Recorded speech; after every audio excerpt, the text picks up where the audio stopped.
Hello everyone, Mr. Beefy here with some good free comic book day goodness.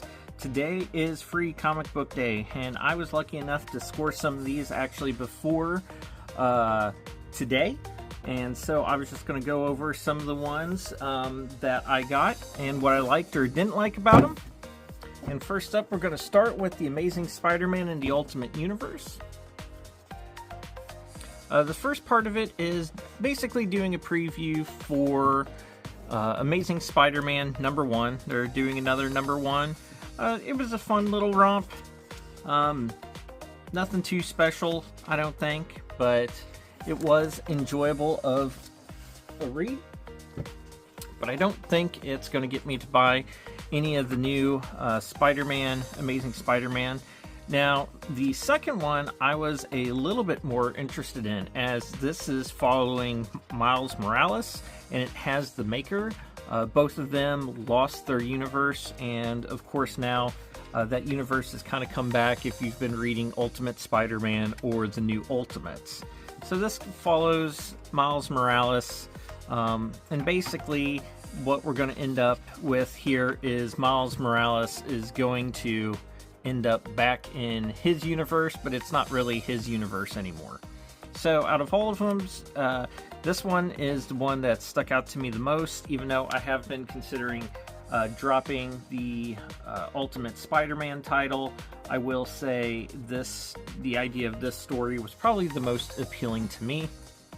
So then the last little part is looking at Spider-Man, Venom, and Carnage. And basically someone is talking about how all of these people are going to die. And that's kind of the preview that we are given for that. Overall, how did I feel about this one? I mean, if you're a Spider-Man fan, I think you'll like it. If you're not as much of a Spider-Man fan, I'm not sure it'll get you to go out and buy any Spider-Man comics. I'm a Miles fan, so that's why that one appealed to me, but to the average reader, I'm not sure it would unless they watched the animated movies and really enjoyed that. So the next one I'm going to look at real quickly here is DC's All In 2025 special, and this is looking at the Absolute Universe.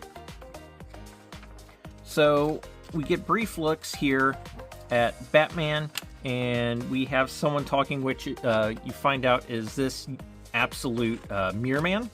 The name of the story is Mirror Mirror. So it's kind of just following him. He's looking at Batman, Superman, Wonder Woman, who has her Buster Sword. I do love that. So the surprise end of it is that this Absolute Mirror Man is trying to piece together everything. And he says there's a piece missing. There's the Omega symbol. I do like To What End the Omega Men.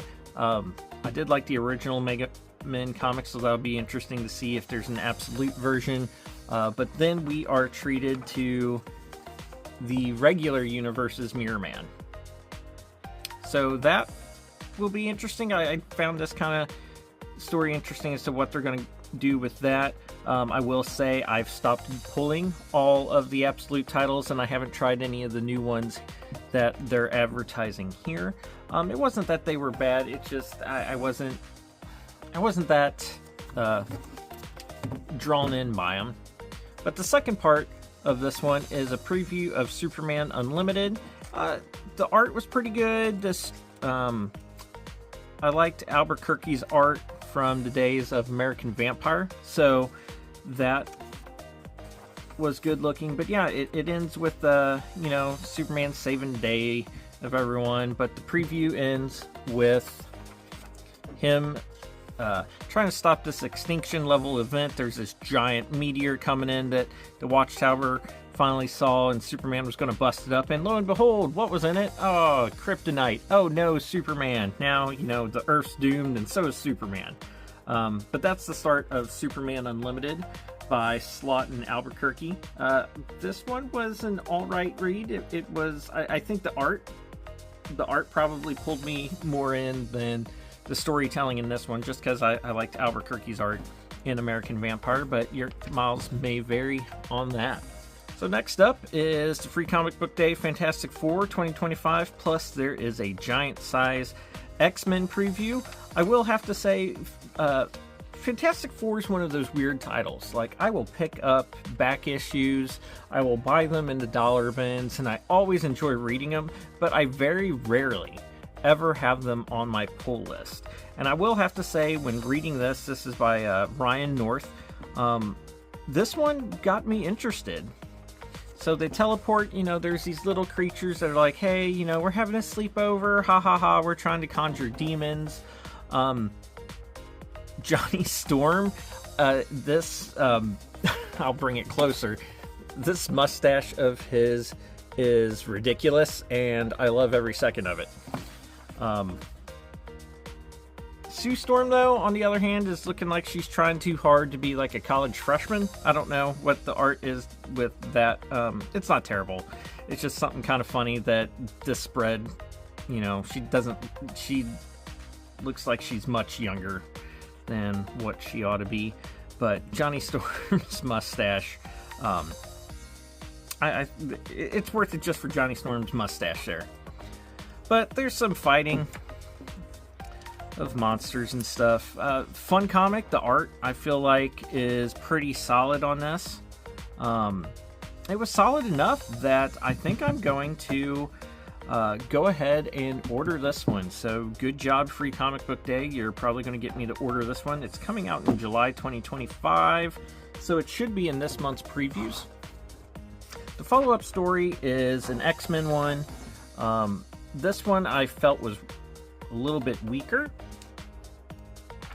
Now, I do like X-Men. I enjoyed the old giant-size X-Men, and this seems to be kind of wanting to play off that. Miss Marvel is going to be in these giant-size X-Men titles, and it's supposed to be celebrating the past, present, and future here of 5 connected one-shots, exploring the stories.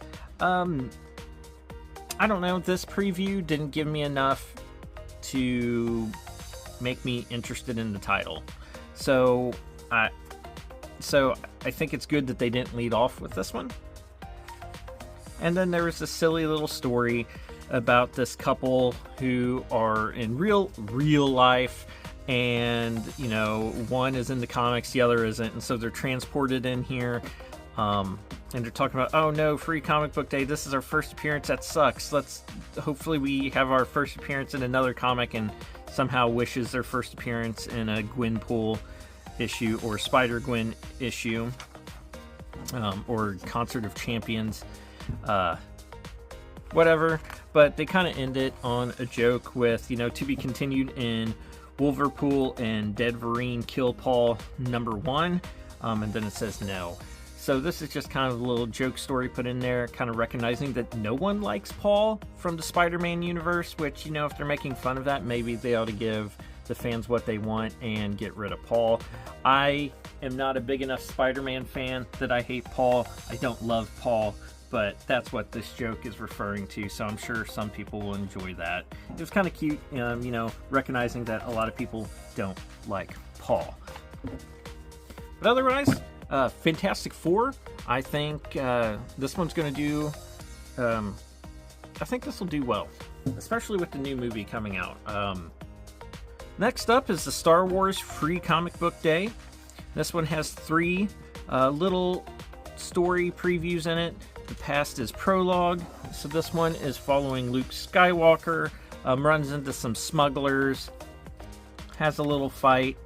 We get to see a new character, I believe. I haven't been up on my recent Star Wars comics, but I believe this is probably her first appearance.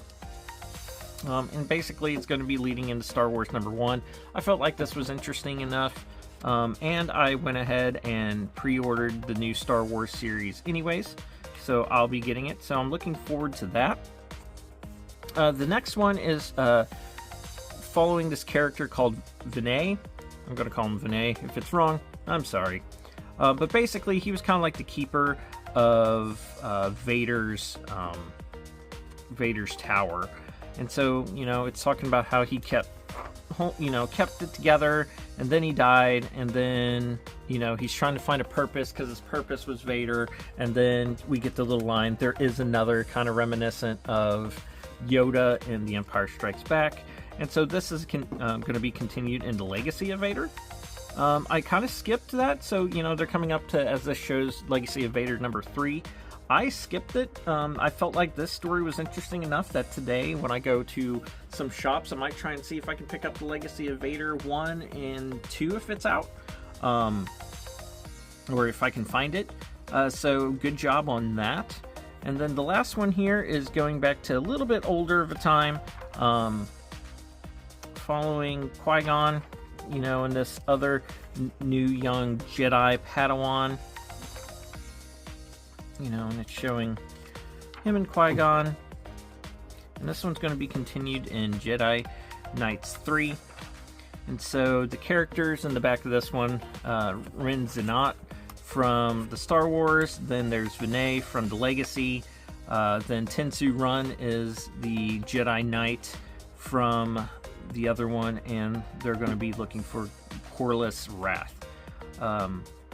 All three of these I felt like were interesting enough to kind of, if you have any interest in Star Wars, I think it did a pretty good job. Like I said, I hadn't read any of the Legacy of Vader or any of the Jedi Knights, and both of those short stories got me kind of interested in more for this. And that brings me to the last one for today so far until I go shopping, is Godzilla The New Heroes. So it looks like what they're going to be doing is kind of having a new Godzilla universe, and there's 3 little short story blurbs in this one.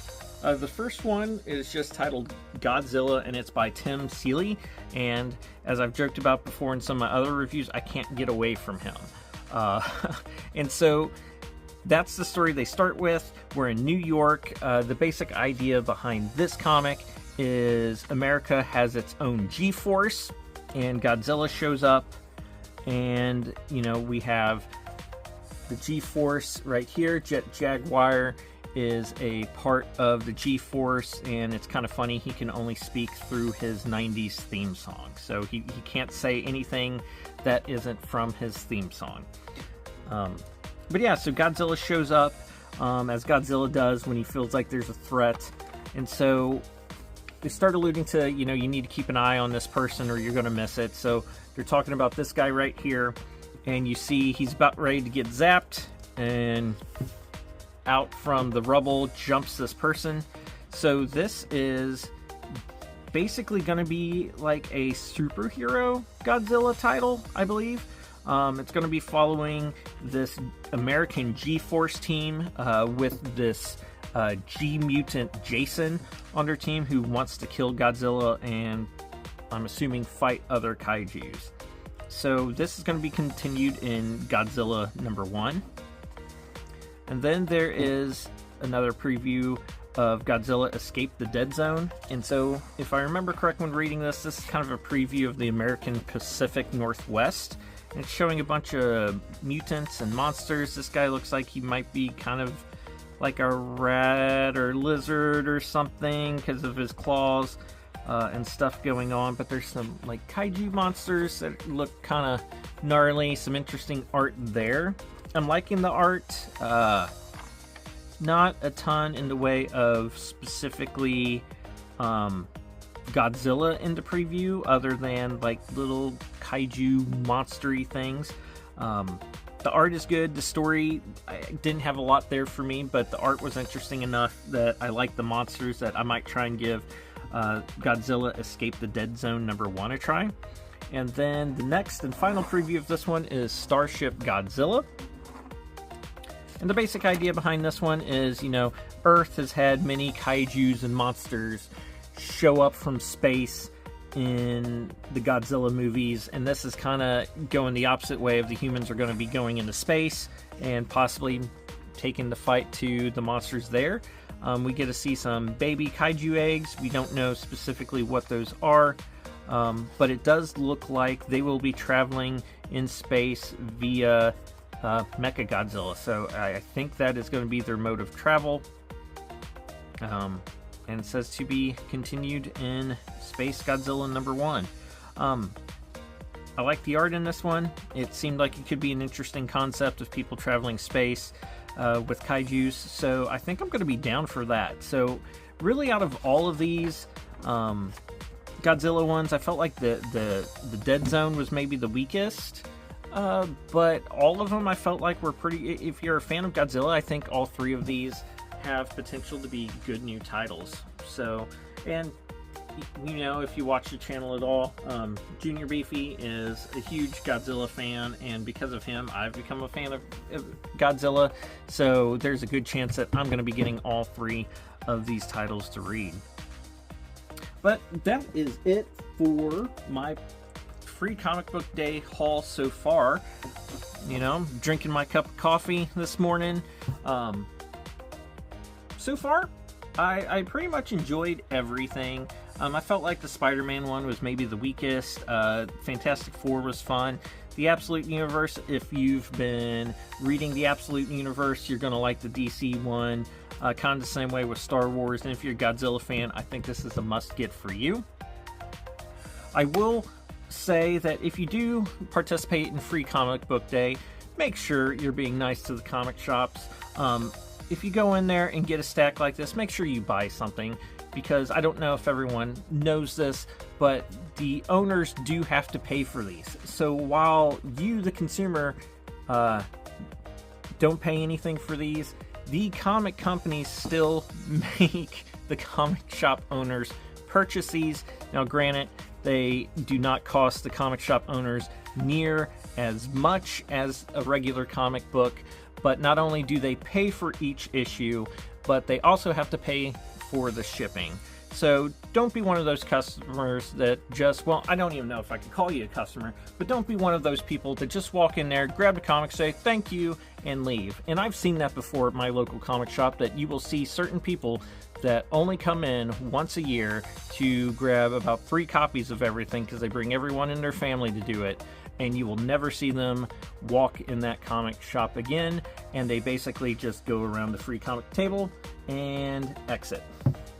So, little PSA, don't be that person. If you go and participate in Free Comic Book Day, at least try and buy something, whether it's an action figure, trade paperback, something interesting. So like if you are interested in Star Wars, go pick up a back issue of Star Wars or Fantastic Four, whatever it is. But these comic shop owners don't have to participate in this. So don't just be a freeloader. Give a little bit back to them because they're trying to give a little bit to you. But that's all I'm going to say about that. Go enjoy Free Comic Book Day, and hopefully I'll be back later with some more issues to share that I get today.